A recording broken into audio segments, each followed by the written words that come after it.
observar o movimento do pensamento e não agir por ele, não escolher entre certo e errado, bom ou ruim aquilo que se observa, não é uma tarefa tão fácil. Inicialmente, para aqueles que estão aprendendo a observar, ou para aqueles que ainda nem sabem da ferramenta observar, e também para aqueles que estão em algum caminho ou algum ponto da ferramenta da observação.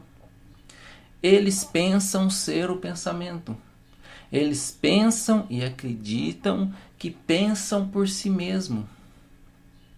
Eles acreditam ter suas verdades ou suas mentiras, suas crenças ou não crenças. Eles acreditam ser aquilo que pensam. Eles acreditam que aquele seu jeito de pensar é original. Mas eles não viram por eles mesmos que não existe o meu pensamento e o seu pensamento. Existe apenas pensamento. Não importa naquele que ele esteja manifestado. Aqueles que aprendem, ou que iniciam, ou que já estão observando o pensamento, eles vão se deparar com pensamentos de todos os tipos. Por isso, falamos em observar e não reagir. Porque vai subir para a superfície pensamentos ou pensamento que nunca se pensou estar funcionando em si mesmo.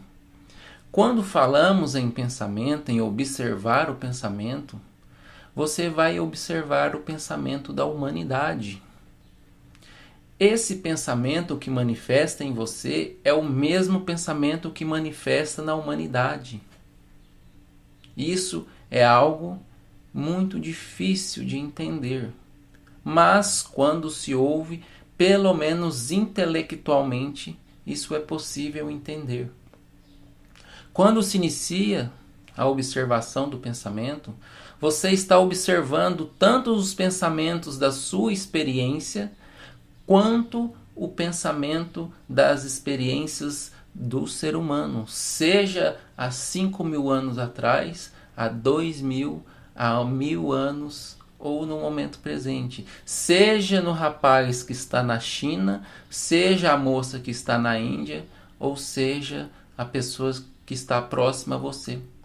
Você está observando o movimento do pensamento humano que passa por você. Essa observação sem reação, sem escolha, faz com que todo esse pensamento desconstrua ou aconteça uma desidentificação com o pensamento. Você vai olhar para pensamentos muito difíceis de ser olhados, que pode ser que não manifestou em você na sua experiência de vida, mas que manifestou na experiência de vida de outro. Você vai olhar pensamentos difíceis, tenebrosos, escuros, como também vai olhar pensamentos bonitos, coloridos, encantados.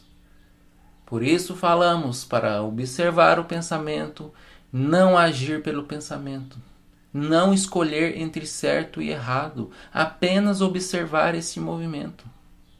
Entenda de uma vez por todas. O pensamento, ele manifesta igual em todos os seres humanos, com algumas modificações. O pensamento que passa na sua cabeça, ele já passou pela cabeça de muitos outros seres humanos. Ele é um único pensamento. Ele não é seu e nem do outro, mas a identificação com o pensamento faz com que você acredite que este pensamento é seu. E aí, pelo esforço do próprio pensamento, a maioria diz: eu não quero pensar assim, tire esse tipo de pensamento de mim. Mas ele não vai sair por esse desejo. Ele só vai deixar de funcionar a partir do momento que a observação, sem reação e sem escolha entre bonito ou feio, certo ou errado, acontecer de forma natural. E nessa observação vai acontecer uma desidentificação com o pensamento. Então não mais você é o pensamento.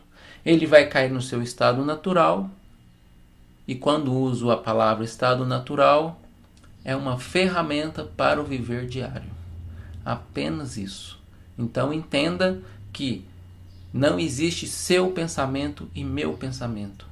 Existe pensamento manifestado em seres diferentes, em pessoas diferentes, mas que a raiz é a mesma. Se aparecer pensamentos muito difíceis, entenda, observe, não reaja. Este pensamento pode não ser seu, pode não ter manifestado através da sua experiência, mas da experiência do outro, e que, quando se observa o pensamento para chegar no fim do sofrimento, é necessário observar o pensamento que passou pela humanidade toda.